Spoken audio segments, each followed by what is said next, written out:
White. Here. Henneman. Here. Pohl. Here. Oden. Here. Andrews. Here. All present. Thank you.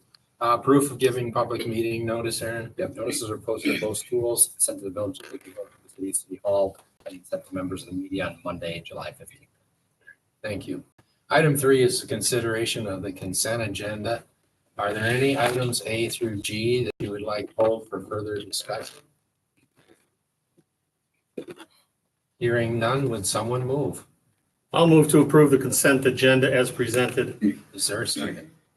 I will second. Barth. Yes. White. Yes. Henneman. Yes. Pohl. Yes. Bowden. Yes. Andrews. Yes. Motion carried. Then we'll move to item 4, which is the discussion or the report from school perceptions regarding the community-wide survey. Aaron? Yep, so we've got school perceptions over here. We've got Scott and Rob from school perceptions. If you guys have a hard time seeing from where you are, feel free to come on over here, grab a chair if you're having a hard time seeing or hearing. They have the presentation was sent to you last weekend, so you're able to go through that. Rob, I will kind of hand it over to you. If you guys need me to turn it up, please let me know. All yours, Rob. Thank you, sir. Am I up on the screen? Like, can you see what I just pulled up? Yep. Okay, great. So 2 of us here tonight. My name is Rob. I was with you through the last community survey that you did as well a couple of years back for your facility work. And then down below me on my screen is Scott Gerard. Scott was also a lead on your project, so we're both here tonight to present to you the results of your operational survey that finished up a couple of weeks back. Excuse me. As we go through your survey, there are different kinds of slides that we're going to go through, not all of which we'll spend the same amount of time on. We'll spend the least amount of time on blue. Those are probably going to be the least interesting as of tonight, because there's nothing new on those. They're either a little bit of information about us, or all the elements that were in your survey are also included in this report. That way there's no need to dig up a previous copy of this survey that's long been buried in a drawer or recycled a long time ago. Everything that was in your report, or excuse me, is in your survey is here as well. We'll spend some time talking about who took your survey right up front. Those are yellow slides.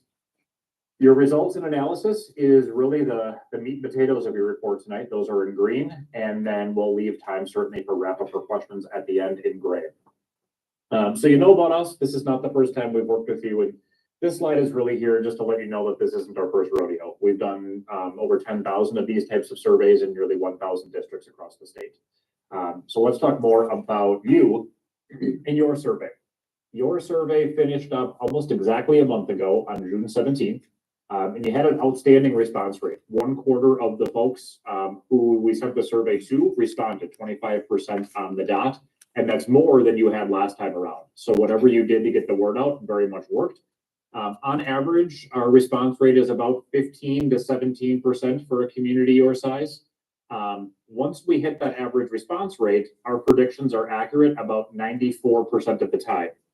And we happen to be about whatever we predict of the last 5 years, our average is that we're in about 2.5 percentage points of the final outcome. I do want to caveat that though with our accuracy doesn't necessarily mean referendum passage. If the data tells us that a referendum is going to pass, and it does, that's a win in our world because that's an accurate prediction. But the flip side of that is also true. If the data is telling us that a referendum is going to fail, but a district takes that plan to ballot anyhow, and it fails, which doesn't happen a lot, but it does where a district will still continue with that plan. If it tells us it's going to fail and it does, that's still a win in our world because that's an accurate prediction. And we are in the business of helping you decide what is your data telling you and what will ultimately happen on election day. Actually, one other number from that, the bottom number here, your margin of error is really a function of how many people do you have to survey. So when we work in very small districts in northern Wisconsin, when we work in like Drummond and Northwood, there's just not that many people that live there. So their margin of error is very wide. When we do surveys for places like Wauwatosa and Green Bay, obviously they're many, many times the size of Cuba City. Their margin of error can be really, really narrow. So your margin of error is about plus or minus 4%. Unfortunately, there's nothing you can do about that. It's all based on how big your community is. But I guess I would ask you to keep that in the back of your mind. I will revisit that number ahead So just keep in mind, plus or minus about 4%. Another factor that's good news here about who took your survey. So not only do you have a good response rate, but zooming in a bit, you also have a good response rate from your 65 plus. 22.1% of the Cuba City School District is 65 plus. 23% of your survey respondents are. So you're slightly overrepresented. That's a good thing because not all age groups vote at the same rate. It's true for you, it's true for Wisconsin, it's true for nationwide. You're going to get the fewest voters in that 18 to 24-year-old range, but your 65 plus will be there on election day. They will let you know what they think, and they are the most likely to be on a fixed income. So we have to know what they are thinking through a survey to help get you predictive results for a potential referendum. And we did. So whatever you did to get the word out here, especially with 65 plus worked, you had good communication efforts here to let people know the survey was coming. We then asked, is your primary residence within the district? 86% of folks said yes, which means 14% in some way don't live there or not sure, which then begs the question, well, why do you send it to people who don't live here? That's a good question. To nip that in the bud right away, there are several answers to that. One could be your staff. Obviously, your staff are under no requirement to live within your district boundaries, but they have an email address on file. So they will get the survey. Any parent who chooses to open enroll into the district by definition does not live there, or they wouldn't need to open enroll in, but they get the survey as well. And or if I have property and it has a mailbox, I'm going to get the survey because I have a mailbox on file with USPS. But if I'm not registered to vote there, then we don't want to count those people because we want to focus on the folks that can control an election within your district's boundaries. So we're going to filter out anybody who's not part of that 86%, and we'll just focus on those people. You have pretty good representation right down the line. Half of your respondents are from the city of Cuba City, followed in second place by the village of Dickeyville. I did reference this with Aaron. It sounds like this is about the same as what you'd expect based on how big each of, or how many people of each feed into your district, right down to the town of Potosi at 1%. But it sounds like they also don't have a whole lot of taxpayers feeding into your district in terms of the amount of people that pay property taxes to you. So sounds like about what we'd expect. And then finally, 2 questions are going to lead us to 3 subgroups. So moving ahead, in just a moment, we're going to want to know how staff feel. We're going to want to know how parents are feeling about your plans. And then the really important no, the non-parents, non-staff, because they're the biggest chunk of your community. So we'll talk more about those folks again in just a minute, but these 2 questions are what get us there. Moving on then to your actual data. So here we're in some blue slides. This, again, there's nothing new here. This is exactly what was in your survey. So talking a little bit about the revised plans that you've had, that you're presenting 3 options to the community, and the style of the referendum, of the operational referendum, that it would be structured recurring. And that you need some direction on what, if any, options the community would support. Option 1 was the smallest of the 3. So it started off at 500,000 and increased its way up to 1.8 million in 28, 29 and after. Below that then, Scott and I wanted to be clear with your survey respondents of, if I decide to say yes to this, sure, maybe I'll think about it, but what is it you're going to do with my money if I choose to say yes? And that's what's explained with the bullet points at the bottom. Option 2 from your survey began at 700,000 and worked its way up to 2.1 million, along with what you do with that money. And then finally, option 3. Again, all these were in your survey, started out at 900,000, worked its way up to 2.3 million, fund everything in options 1 and 2, plus some extra staff. And here's the crux of your data, these next 2 slides. So what is this telling us? So first, I want you to focus only on the upper bar right here. These are your non-parents, non-staff.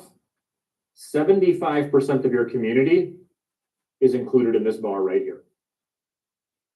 So whenever you see that label non-parents, non-staff, or whenever you see purple, put your eyes there first, because that's where most people are. Then I like to begin at the top and look at the darkest green here. So option 3, that was the most expensive. So what this is telling us is if you, as the Cuba City Board of Education, decided to put option 3 on the ballot, about 21% of the largest group of your community would say yes to that in the ballot box. In other words, that's well below 50%. So option 3 needs to be off the table. But then the question is, well, where do we go? How low do we need to go until you cross that 50% threshold, which is represented here in this orange dashed line? The logic being, if I'm willing to support the most expensive option, then I'm willing to support something cheaper and something cheaper than that. So if I'm willing to say yes to all in at option 3, I'm willing to say yes to something cheaper at option 1. So for your non-parents, non-staff, they actually don't reach the 50% threshold. So even if you went for option 1, 21% plus 16 is 37, plus another 11 is 48%. So you're right on the margin of a 50-50 split for the biggest chunk of your community, just below it. Parents are a little bit more supportive. They're supportive with option 1. Staff are even more supportive. That's not uncommon, especially with this type of referendum. Staff come in supportive of option 2. So what do you do with that? So then what Scott and I did is to use the same data, same question here. We're just looking at it a slightly different way. So what this is saying is, if you as the Board of Education put option 3 on the ballot, your parents were 32% supportive of that. But they are 1/4 of the community. So we have to match how big their support is with how big that group is. Your non-parents, non-staff are 3/4 of your community. So we have to put a 0.75 in front of their support at 21%. So when we carry this equation out and we shrink or inflate each group's support based on how big it is, this number here, right here, is telling us that if you put option 3 on the ballot, 23.8% of your community would support it on election day. What about the next least expensive option? The middle option is option 2. If you were to put that on the ballot, support goes up, which makes sense. We're getting cheaper here, but it still does not reach 50% threshold. If you were to put that on the ballot, you'd be looking at just under 40% that would be supportive of that come election day. Option 1 is where you do cross the 50% threshold. So if you were to put option 1 on the ballot, we're looking at about 51.3% support. So it is north of 50%, but bear in mind that margin of error that's controlled by how many people are in your community. It was about plus or minus 4%. So based on that statistical analysis, folks are leaning towards support for option 1, but it's somewhere between about 47 to 55% based on what we conclude based on the size of the pool that you could survey from. But all in all, if you were to put option 1 on the ballot tonight, we would expect about just over a hair of 50% to support it, 51.3%. A few other notes about that. So I'm going to back up one slide back here. What about your gray? Your gray are not sure or need more information. What happens with them? Well, what we found over the last 5 years, we just finished up this analysis over the last, I'd say maybe a month or so ago. What we have found is of your undecideds, about 90% of your undecideds will break towards no. About 10% will break towards yes. So yes, you will pull over some undecideds, but bear in mind that most will go towards no. There is a fairly large group of non-parents, non-staff that are not supportive of anything.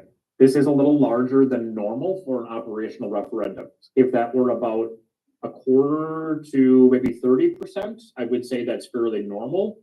But right out of the gate, you are looking at something from your largest chunk of your community that is expressing support for no referendum. So I did want to call that out. For your non-parents, non-staff who are not sure, this actually isn't all that high. Had this been closer to 20%, I really wouldn't have batted an eye at that. And there are pros and cons to that. The pro is you get really clear data. People have more or less made up their mind. They are telling you what they think. And that's a good place to be at the end of the survey. if you finish up a survey and everybody's undecided, that's really hard to know what to do next. But that's not really you here, especially for your non-parents, non-staff. For your parents, it's actually a little bit more undecided than what I would expect. I would have expected your parents to be maybe in the low teens. You actually have a fair amount that are undecided, but relatively few that are expressing support for no referendum. So if there's a group of people that have yet to make up their mind, it's your parents, which is not an insignificant group because they represent about a quarter of the community. Your staff are overwhelmingly supportive. So even though 13% of your staff are unsure, bear in mind there are a lot fewer of them. So 13% of a fairly small group. There's just in raw numbers, there's just not that many staff who are undecided, and that group really isn't going to make or break an election one way or the other for yes or no. So I guess takeaway here, we're learning that option 3 and option 2 would not be supported. I certainly think, Scott and I talked about this, there's certainly enough support here for you to take something to ballot. It seems like your community is saying, yes, we get it, but something there, it's going to be up to the board to decide, do we go with option 1? Even though it's pretty close to a 50-50 split, do we try that? Or do we make it slightly cheaper and communicate what we learned from the community survey and communicate what we learned to your folks about why you might change plans? So that's where we'd hand it back over to you to say, try it at option 1 or something cheaper. What we're learning is that there's definitely enough support for you to have something on the ballot come November. If you decide to make cuts, this is what we learned. So each area was prefaced with the phrase, should the district reduce X? Should the district cut Y? Should the district delay Z? And so on down the line. Behind the scenes, to help quantify this a little bit, if I said yes, as a survey respondent, I want you to cut that thing, my score was given a weight of 10. If I said no, I don't want you to cut that thing, my score was given a weight of 1. The median of 1 to 10 is 5.5. So when you're eyeballing these numbers, any number that is above 5.5, that group is telling you they want you to begin to cut that thing should you need to. And we have those here in bold. So your parents actually don't cross 5.5 for any of these. They're not leaning towards you cutting anything. If you had to, though, the 2 highest numbers from parents are 4K programming and delaying technology. For your staff, they're also saying if you have to make cuts, consider 4K programming and transportation. And same thing for your non-parents, non-staff. If you have to make cuts, begin with 4K programming and reducing your transportation services. The other side of that coin is where your community is telling you not to make cuts. And these are pretty common here than what we see in any district. Your data here really isn't all that much different than any data that we see. Anything that sounds academic related. So elementary course offerings, middle school, high school course offerings, your student services, your fine arts and your extracurriculars, building maintenance. People get that that's only going to get more expensive over time, just like it does to their house. They're telling you, if you have to make cuts, don't begin with that. Begin with the things where you see the higher the number, the more preference there is for cutting that thing. In a fairly short and sweet survey, so that's the end of your report here. Let me back up a couple of slides and see what questions you have either about how we put the data together or what questions you're seeing about the most important slides here in green. I have a question in regards to the survey that went out, and Aaron, I'm not sure how did we reach our 18 to 24? Did we email them? Because a lot of them, like for example, I have 2 at home that would have fit that 18 to 24 category, and I don't recall them saying anything about a survey coming to them. They would have gone to their household. If it would have been just the one, right? Just so one, and we had a list of several people who called and said, I need a code for my kids or whatever. So, okay. We don't really have a database once they leave school. Correct. We don't And have I'm that. thinking that is a large population, especially this upcoming election, that will be voting, our 18 to 24-year-olds. So I do think that that's, when that number was so low, it really was a little bit concerning. Is that a normal number or was that lower than what you normally see? I get pretty excited when I get to type a 2 there as opposed to 1% of your survey respondents. It's almost always at the bottom. We can make a template and put 1% there probably. So you are as normal gets for your 18 to 24. Just want to make sure we're reaching the population that Yep. Good idea for future discussion. we're getting that Unfortunately, I think even just went to a residence. Yeah, yeah. And then I had a question on the margin of error. So that was a big thing I think I know we probably would be talking about. So when we're talking margin of error, where we're sitting at, I guess my question for you would be, is this common to be at 51 point, like that middle ground regularly, or do you usually see it a little bit above that margin of error, like we're sitting around 56% and, or a little bit lower than that? Because this is kind of a scary number, to be honest with you. Yeah. But let me give you an answer that's not going to make you feel any better. Okay. Elections have become very tight, especially around referendums. We have seen kind of everybody took a step down by multiple percentage points. So things that we used to see around 56, 57% support are now hovering around that 50-50 split. And it seemed like the especially April of this year and the previous November election, the fails that failed really bad. I mean, like, it was not a nail biter. They really failed rough. The successes that passed are nail biters. I mean, a lot of 50 point something, 51, 52. We're just not seeing a lot of 59, low 60s, mid 60s anymore. It seems like everybody has taken one big step down. Actually, the fact that you have north of 51%, the fact that you're leaning towards support for one of these, I would say is not normal in and of itself.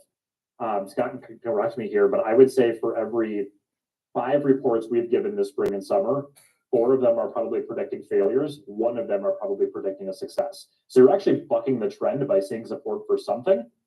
And we're seeing a trend now where referendums over the last 5 years, the number that's been supported has just been going down. And capital referendums continue to perform better than operational referendums. And it's just, they're easier. I'm going to say, yes, go build a building. And then in 5 years, I get to touch that building. I get to walk in that science lab. I get to touch the turf field or whatever the case may be.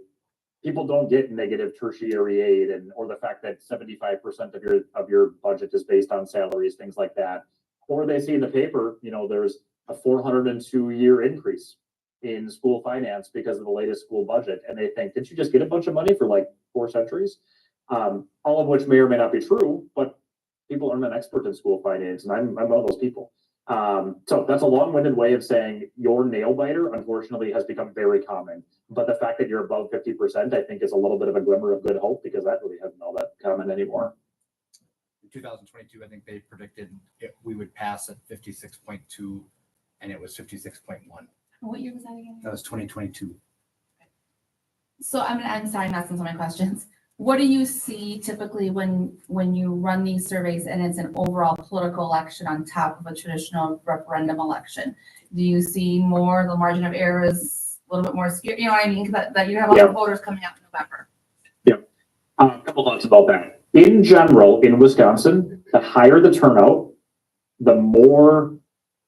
the higher proportion of referendums pass, which I never even believe, even though I'm the one that's saying it, but it's true that the November elections see the highest percentage of referendums pass. April has a smaller turnout and fewer of them pass in April. And then in third place is February and August, and then all the dates that you're not allowed to have them anymore. So even though politically it's become more charged, it seems, to everybody's credit, people do a good job of separating it. They may have an opinion on what's going on in DC or Madison, but they seem to be able to say what's going on there.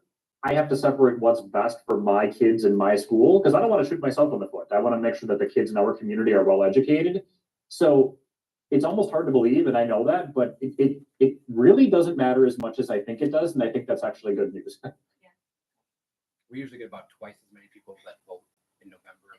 It's maybe not quite 22 versus 1,200. That's kind of the average of April election versus November error. Is that what it was last time? Did we survey in spring for November? Yeah. Oh.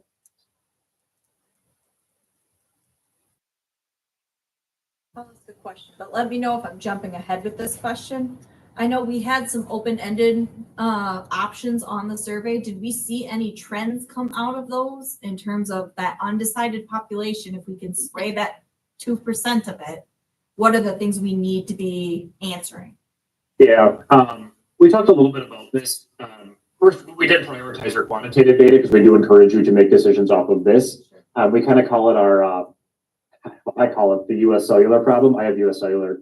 I never call US Cellular and tell them they're doing a good job. That's usually what happens when I see an open-ended comment in a survey as well. Usually they're just skewed a little bit more negative, so it's harder to make a decision out of them. Or you're going to get two sides of the spectrum. People are going to say, give me an option 4, give me even more money. I'll say yes. And the next person is going to say, Aaron could pay for it out of his 403B, and I'm still going to say no. And those comments will be right next to one another. And what do you do with that? So when we did look at your comments, and Aaron does have access to these, there was almost nothing in there that we saw that's related to any other school survey that we do. One of the things that we saw too is people just, it was good data, but it wasn't necessarily actionable. Things like go to the state and make sure that they fund public schools. Well, that may be a good idea, but that's not something that you're going to be able to solve in Cuba City with your Madison, with the entire legislature over the next couple of months. It may or may not be a good idea, but it's not really something for you to actionable to do over the next 4 months. Other folks have said, can you get grant money? There's not really grants to help pay for your staff unless it's, a small CTE grant or a small tech grant. So again, I guess that's a long-winded way of saying not really, only because you didn't have that many comments, and of those that were in there, it just wasn't something that you were going to be able to do a great deal with. Of those ones that were in that gray area, was there anything of indicating additional information that they would like or needed to make an informed decision? Yeah, let me do two things at once, which is not a good idea because that means I will do neither of them very well. I'm bringing it up to Rob. So we did ask the question, is there any other information you would need before making a decision under that support page? And, similar to what Rob just said, as to the comments overall, it wasn't anything we don't see, I would say, across a lot of these surveys. People really requesting transparency, detailed budgets and financial breakdowns, things like that. Sometimes folks don't know what they're asking, don't know what they're getting themselves into with that, as you all know well with school budgets. But, really wanting more detailed information, general calls for transparency, just concerns about the impact of taxes, and wanting to make sure the district understood what that meant for them. Those were some of the common themes, I think, at a quick glance. The one I'll add, and Scott, I agree with everything Scott said. The one I'll add is you kind of had to do it in this order because you didn't know what the biennium was going to do. So there were some comments that said, why did you build a building when you had budget challenges? Well, you didn't know what the biennium was going to tell you. Construction costs don't go down. So if you didn't do it then, it wasn't going to get cheaper in 5-10 years. And you're not uncommon there. I mean, Baird has a statistic about how many school districts in Wisconsin rely on an operational referendum for at least a quarter of their revenue, and it's just an astronomical amount, and it's surprising. So I guess as you move forward, that is one other comment that popped into my head is, why did you structure it this way? Because I think there's a perception that maybe you bought a Cadillac without a steering wheel. And I think that's true, and I think you did what you needed to do in order to make sure that your buildings were safe and secure and ready for students to learn. But there's kind of well, if you knew this was coming, why did you build a building first? So I think just being ready to have an answer to that and why you structured it the way you did will go a long way to get a question that you're going to get anyhow over the next few months. Thank you, and I appreciate that was on. I mean, that's good that's on there because I think we are prepared to answer that question. That's something we've already been with already. So.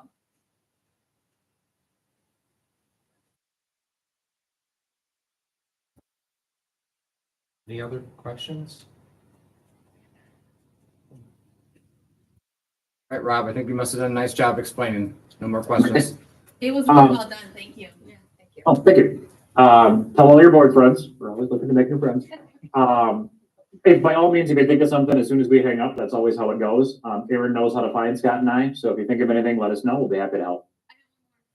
Yeah. When you do the surveys, do you get the feedback of those that were in this margin of error that opted to lower the request and change the request on the survey, or is that information? I mean, I'm just curious when when you get that, do the districts typically stay status quo, or are they like, well, maybe we do need to adjust what we're asking for based on the how close we're at the margin of error? That is the whole next topic of conversation, unfortunately. That's exactly how much of a gamble do we want to take? You're leaning on about 50%, which, Scott and I gave a report yesterday and they were at 49%. So I guess you're on the side of the fence of support, which is not a bad place to be starting from. It all comes down to whether you want to roll that dice and see what happens in November with just this. But I would say if you decide to move forward with a smaller plan, communicate that immediately with, we did a survey. We didn't know what we were going to do when we went into this. This wasn't just a box checking exercise. We did not have our mind made up before we got the survey results. We genuinely wanted to learn from you. And that goes a long way. That's a lot of brownie points for people to say, okay, I gave you 10 minutes out of my day to think about this. They really value that you actually read through the comments, looked at the data, got a report and all that. So if you change your plan, and I don't know if you do or not, especially with the cuts that you'd be forecasting, I think you immediately begin communicating, here's why we made that decision. We were a little bit on the fence. We heard you. We're going to do this instead. And then you make that communication as early as, the day after whatever resolution you approve goes out. In all honesty, people probably aren't going to think about it until Halloween. But that doesn't mean you can start then, because then you'll be way behind. I think there is some truth in the fact that people need to hear things 7 times before they remember it. So I think if you do change your plan, just being clear about why you did that and how you're respecting taxpayers' information, how you use their data. And then that goes a long way in the future of doing a survey again, because then the people that didn't take it are like, well, shoot, I didn't do it. And now they're actually doing something with that data. And it just so happens that it affects my property taxes. So again, that's an unsatisfying answer of, do you keep it the way it is and why? What is your message about why you kept it the way it is? If you lower it, why? Thank you. Thank you. All right, thanks a lot, Rob. You bet. Be in touch. Have a good night, Thanks. guys.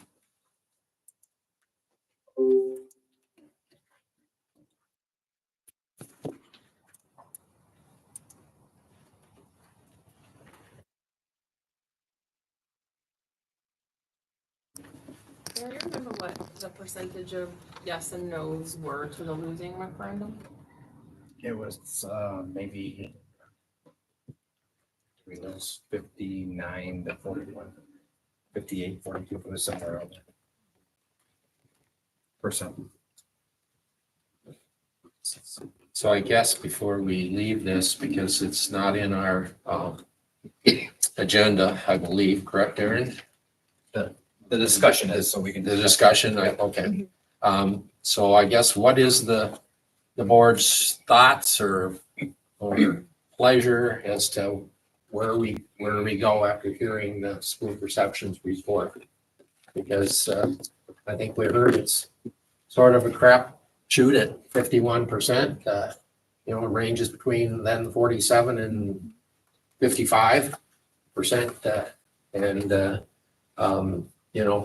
I liked his last comment that if we decided to go with it, tomorrow maybe wouldn't be, at least an update that we had this survey.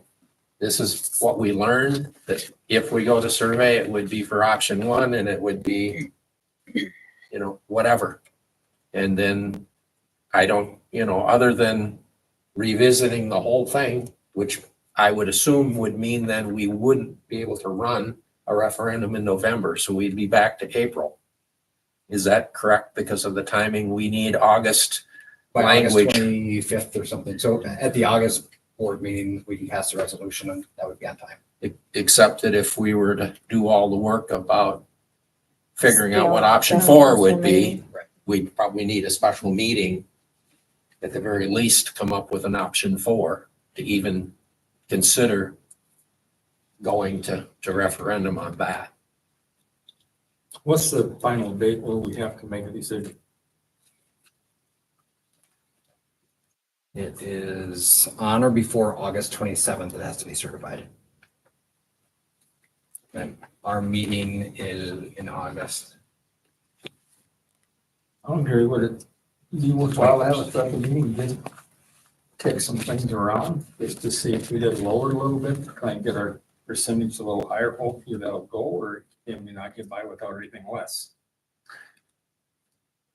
Well, I guess, you know, my mind, Chuck, is, I guess, I don't know the answer to that. I don't because- either. Because No, I if we mean- go with something less, then I have to turn to my right and ask Aaron Right, and right. the staff, then, But would You it be know, worthwhile if- to discuss that before the deadline, just to see, try and bring our percentages up a little bit? Because with 4% either way, we're either gonna barely make it or we're gonna fail again. well, that's, I mean, that's a I good think probably question. having a special meeting, either the 7th or the 14th of August is probably a good idea. Yeah, just, Regardless of whether it's just to solidify option 3 or, you know, if Right. we think, okay, and maybe Heather and I take some time and say, okay, well, if we had a option 4, it would have to be less than 3. We can't go over because no, it's Right. got to be under. Right. So the state aid estimates came in, that's new. So now we wait about a week and a half. Baird will get new estimates in there in our budget forecast model. You know, I don't see that being too big of a problem if we go back and say, these are the things that we're going to add. This is what it would be, because we're going to do that work anyway. Like, people want to know transparency with this. So if we're running the first year, we're going to get $450,000, then we have to say the $450,000 that we're asking for goes towards this, and that total has to be $450,000. right. And that's what they're asking for. We want to be able to provide that. So we're going to do that anyway. So, you know, if we want to have a special meeting on the 7th or the 14th, the Wednesdays beforehand, and we can certainly do that. I guess to that end, you know, hearing, you know, from Aaron and Heather, for instance, what, you know, if we went for 400,000 instead of 500,000, Right. what does that mean? What's the What's difference? that gonna be? Because he had- I know. Aaron had said that the cuts that were made would last.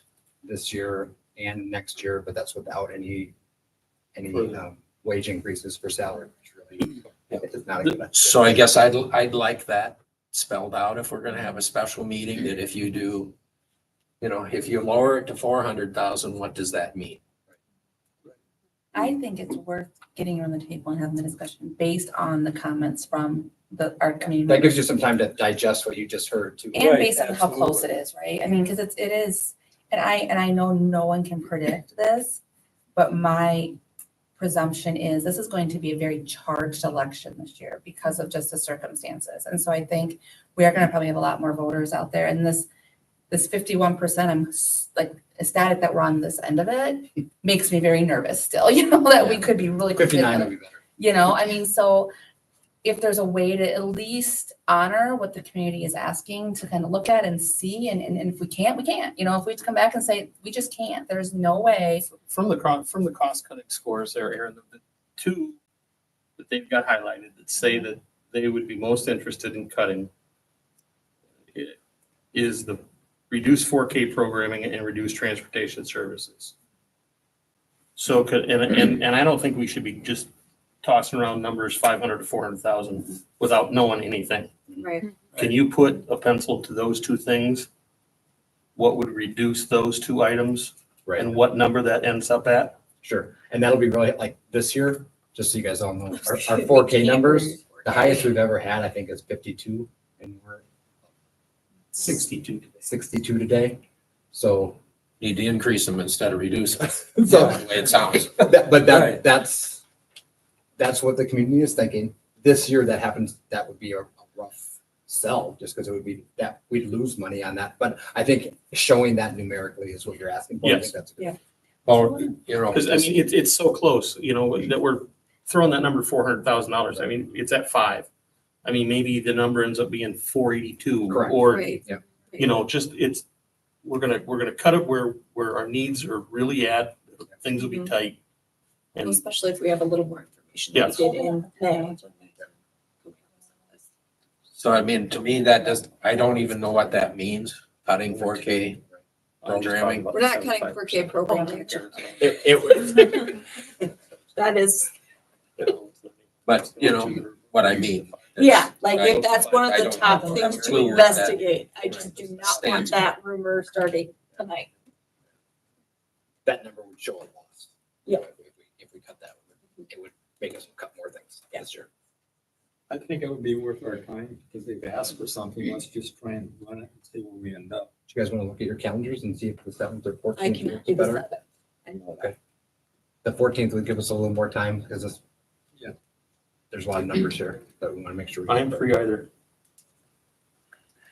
Okay, either one. Either. 14th, I can't do the 7th either, so the 14th would be. Hopefully that's okay. 14th, I don't know. My daughter and some grandchildren from Virginia are maybe coming that day. I don't know for sure. Okay. So I can't. Okay. Yeah, I think it's a good idea to have one just to at least consider different The things. 14th, then is that what people are saying? Yeah. What time? 6 I would, o'clock, I would prefer the 5:30 again. 5:30. Adam, Okay, August 14th at 5:30. Okay, and Aaron and Heather will have some information regarding the updated budget and and I'll send you guys things as they're working, like as we're working on them. So if you have questions like, okay, now that I see this, can you get this for us? Let me know. okay. Not gonna hurt anything. And that does give us, the 14th gives us enough time if we do want to cut something to make the action on the 22nd and still have it on the ballot. Yep.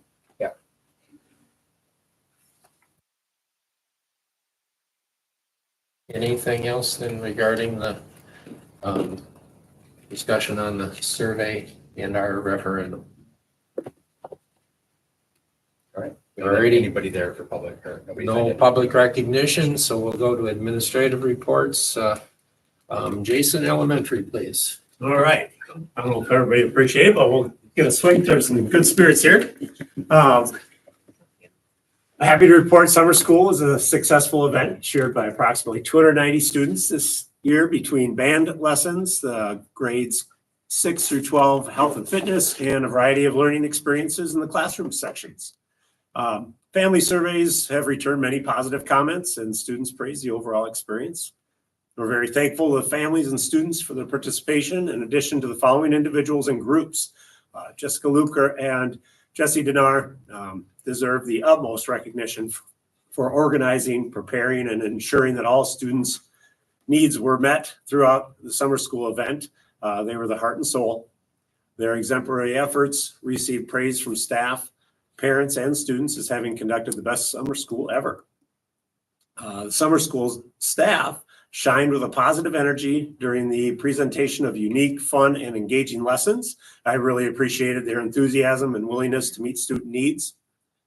The Cuba City School District maintenance and custodial staff for their continued efforts in maintaining and preparing for the upcoming school year, especially while working around the summer school schedule. And then Davis Bus Lines for their services and coordination to ensure safe transportation during our summer school session.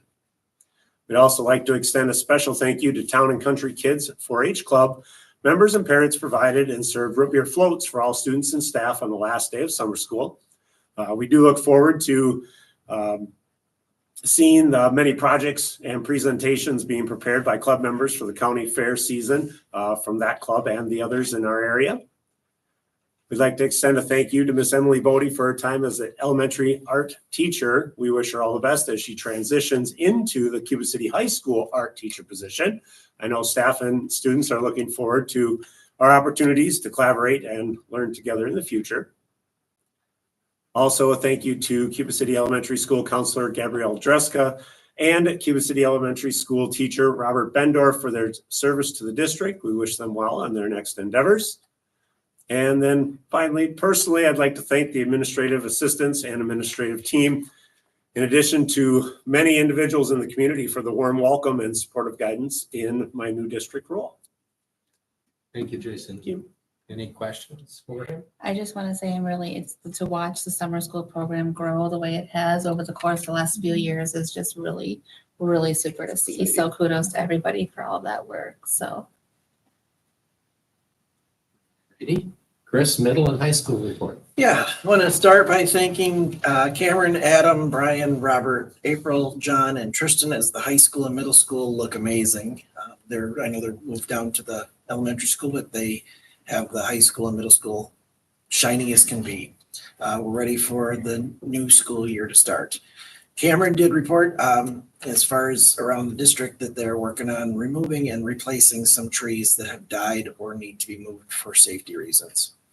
I want to welcome Mr. Alex Miller as our new high school social studies teacher and Mr. John Sturts returning to us as our middle school math teacher, and Miss Emily Bodie as she moves over to join us as our middle and high school art teacher.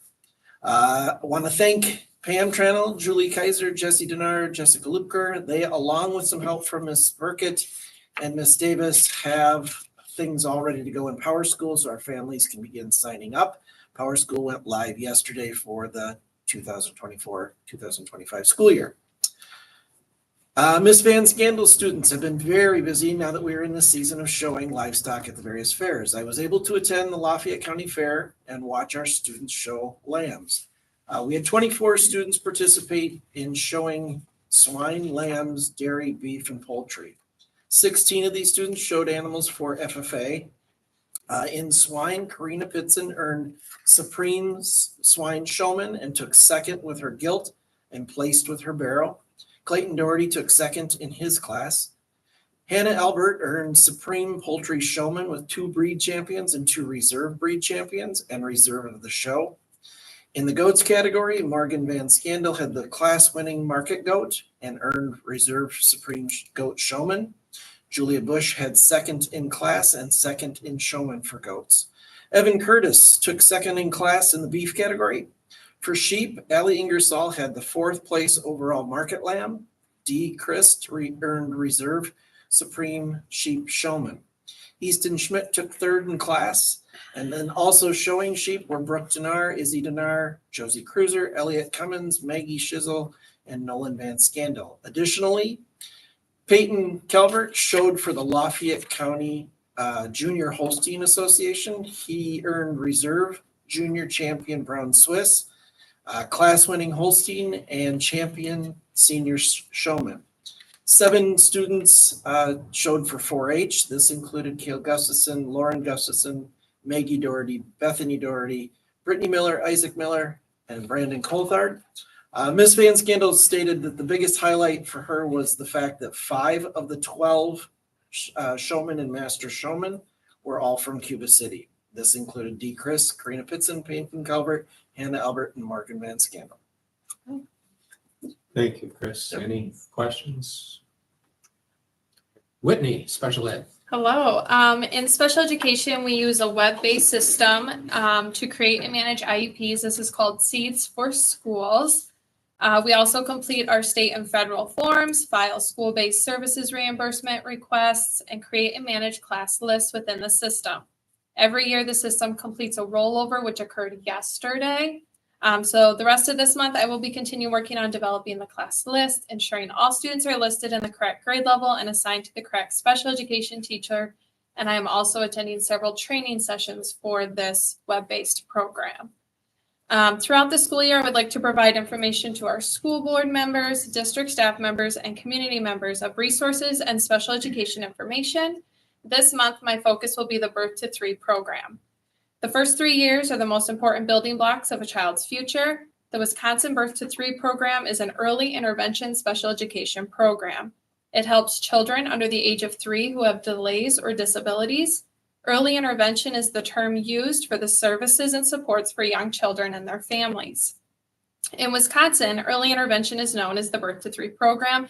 This type of program is required by the federal government under Part C of the Individuals with Disabilities Education Act. In front of all of you, I did put a handout as well that gives you the process for a child leaving the Birth to 3 program at age 3. So when a child is nearing their 3rd birthday, the Birth to 3 program will notify the local LEA, which is myself, and the DPI to inform us that a child will be turning 3. The team works together to determine eligibility for continued special education. If the child is found eligible for special education, they will be served through our early childhood program at Cuba City Elementary School. If not found eligible or parents opt out, they leave the Birth to 3 program. I would like to finish by saying thank you to the following paraprofessionals for supporting students through the 5 weeks of summer school. Missy Urshan, Mason Urshan, Holly Shireman, Tony Kettler, Maggie Wright, Joyce Denar, and Molly LaRue were assets to the summer school program. A thank you to my administrative team and all the administrative assistants for their guidance and support this month as I step into this new position. I would also like to thank staff and community members for their warm wishes. I'm excited to serve as the Director of Special Education within the Cuba City School District. Thank you, Brittany. Any question? Whitney has one question, and I'm not sure.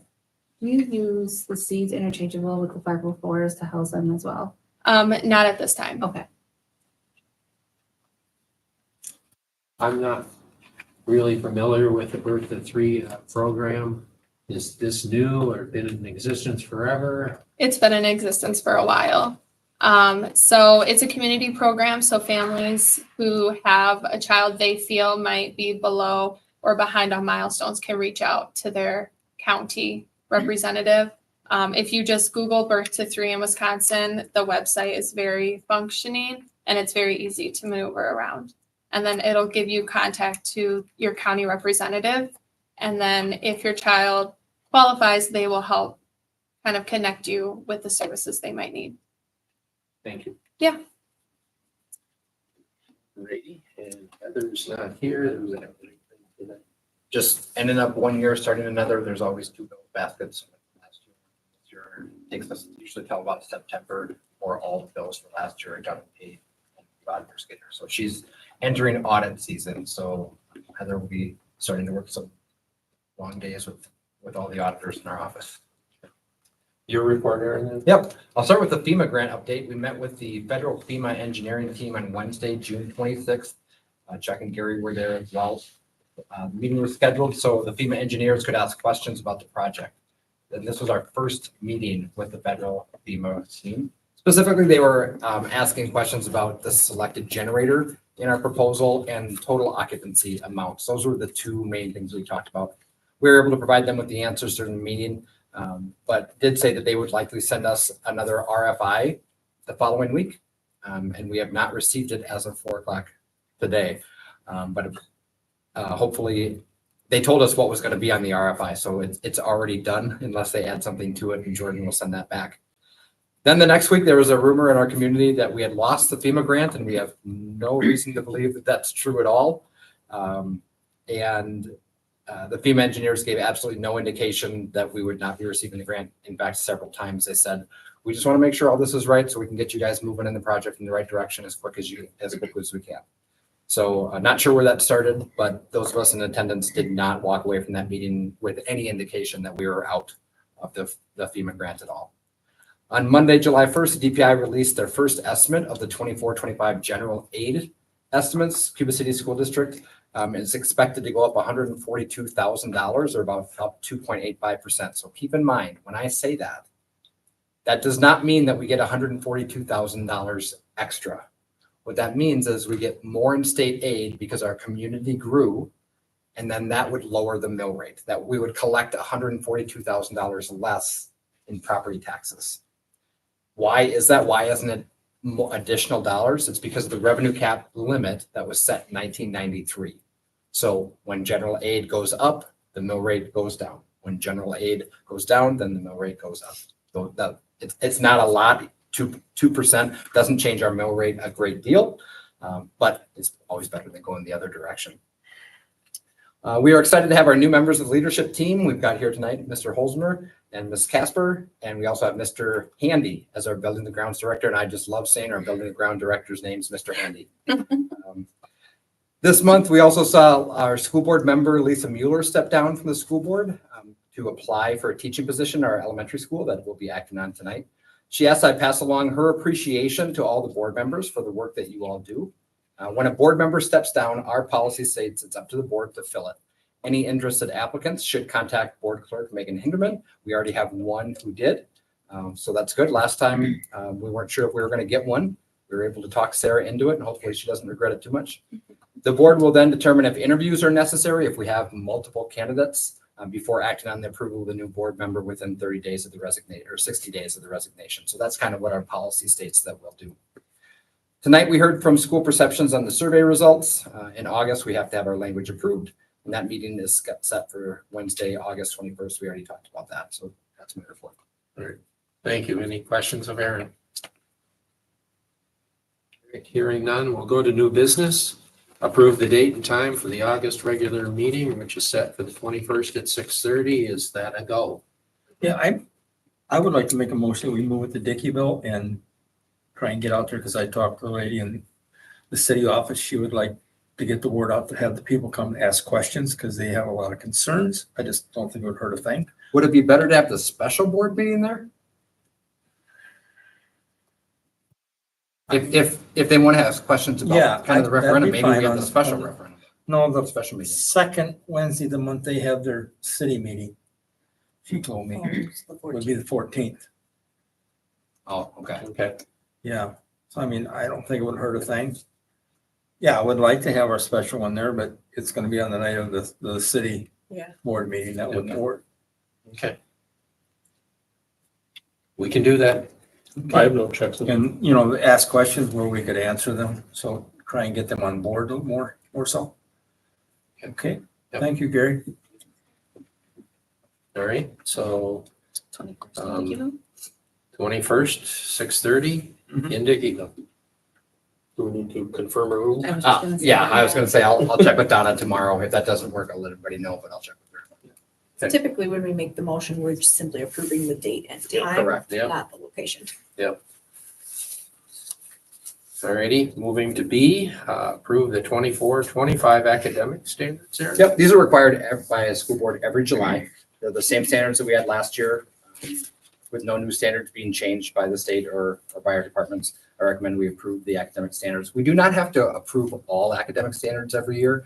We have to approve certain ones with ELA and math, but we do all of them every year. And hopefully we get back to our curriculum teams so we can continue to work on some of those things throughout the year.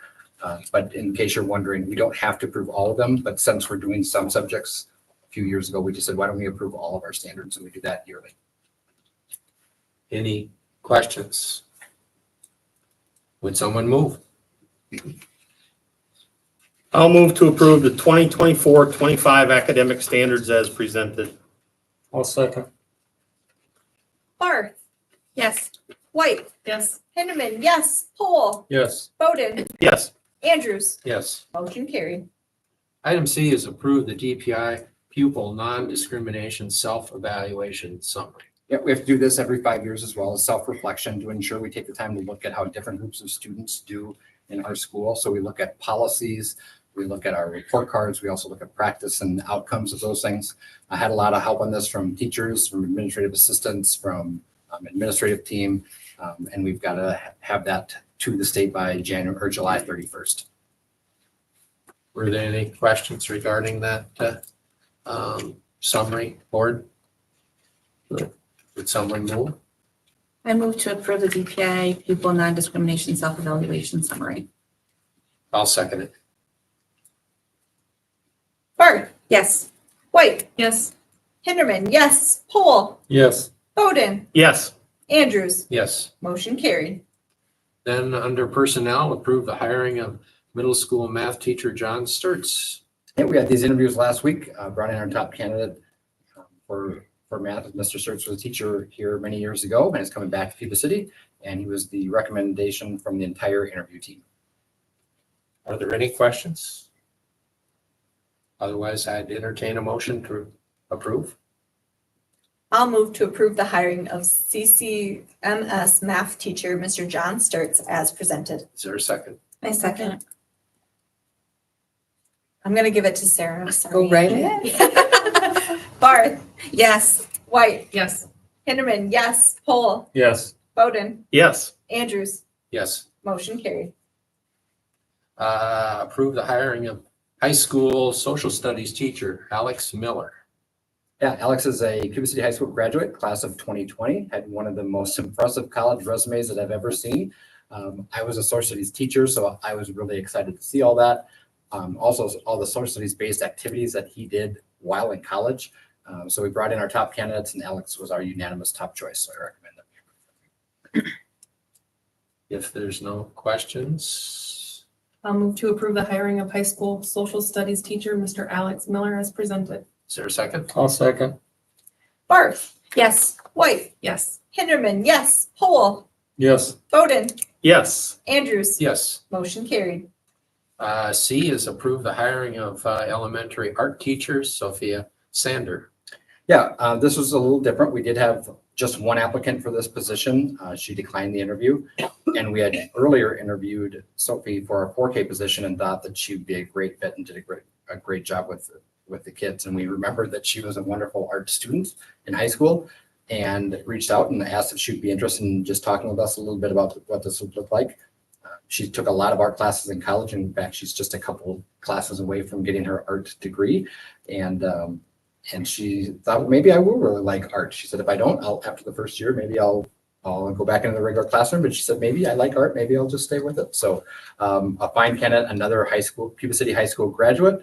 And we're really looking forward to having her.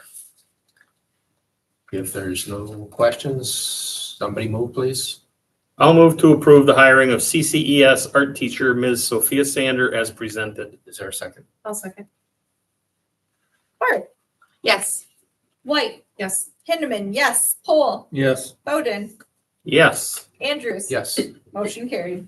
D is approve the hiring of elementary special ed teacher, Lisa Mueller. Yep, Lisa stepped down as our school board member earlier this month. When she learned this position opened up, Lisa's been wonderful working with students with behavioral disabilities and cross-category areas for both Cuba City School District and the Dubuque School District. So we're happy that she applied and we're happy to bring her back. Any questions? Would someone move? I'll move to approve the hiring of CCES special education teacher, Miss Lisa Mueller, as presented. Is there a second? I'll second. Barth, Yes. White, Yes. Hinderman, yes, Poole, Yes. Bowden, Yes. Andrews. Yes. Motion carried. And then E is approve the hiring of high school assistant football coach, John Sturts. Yeah, with Mason Urshan resigning to take a job in Potosi, we had an opening. And as soon as John accepted the math position, he called Coach Kopp and said, hey, do you have any positions available? And Coach said, yes, please fill it. So he applied or said he would be interested in that, and everybody was excited about it. I will move to approve the hiring of high school assistant football coach, John Sturts, as presented. Is there a second? I'll second. Barth, Yes. White, Yes. Hinderman, yes, Poole, Yes. Bowden, Yes. Andrews. Yes. Motion carried. F is approve the hiring of middle school head football coach, Matt Clendenin. Yep, Matt has been a volunteer, paid and volunteer assistant coach at the high school football position. And he's got a child in middle school right now. So we were hoping to bring him back to work with middle school football. Generally, that's how middle school football coaching goes. We kind of have a involved parent who takes over for a couple of years, and then we hope to find somebody else to do that. So I just have to say we have 6 actions here. All 6 of the people are coming back to Cuba City, and the whole time the theme song from Welcome Back, Cotter has been playing in my head. Yeah, so we're excited to bring all of them back, and Matt is back. If there's no question, would someone move? I'll move to approve the hiring of CCMS head football coach, Matt Clendenin, as presented. Is there a second? I'll second. Barth, Yes. White, Yes. Hinderman, yes, Poole, Yes. Bowden, Yes. Andrews. Yes. Motion carried. And committee reports, budget and finance, any? We won't have one probably until, I would say, September, October. Okay. Building and grounds, there was a meeting on the 1st of July. Chuck, anything you want to report?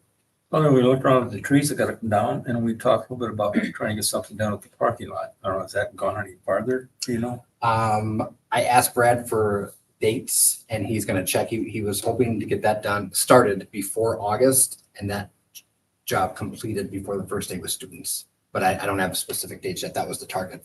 Thank you. Yep. That's it. Okay. Personnel, looks like we won't meet till after the November election. Policy. We'll likely have another one just due to We had one maybe a month ago, Yeah. but they said, hey, in about 2 months, we'll have another update with some timelines, specific things. So Tech and transportation, any updates or? yeah, the buses were all fitted with a bunch of new tech this year, and they asked if our committee would like to have a meeting over there again and just kind of see their new buses and the new technology allows parents to track where their kids are in the bus. Buses can have an easier time communicating with each other. So if that's something that we want to do, then that's something we could do probably before winter. Okay. Foundation, it doesn't look like there's anything there. Yeah, we usually meet in late August or September just to go through every 6 months. We look at how things are going. Okay. As far as CISA goes, the last meeting dealt with their insurance. They've been self-funded, but it's gotten really expensive, so they've been looking at alternatives to that. They've been doing an awful lot of hiring, especially in school counselors and special ed and whatever. So they've been really busy. I think their fleet of vehicles is now up to 24. So they've had to get really creative to be able to get people to work.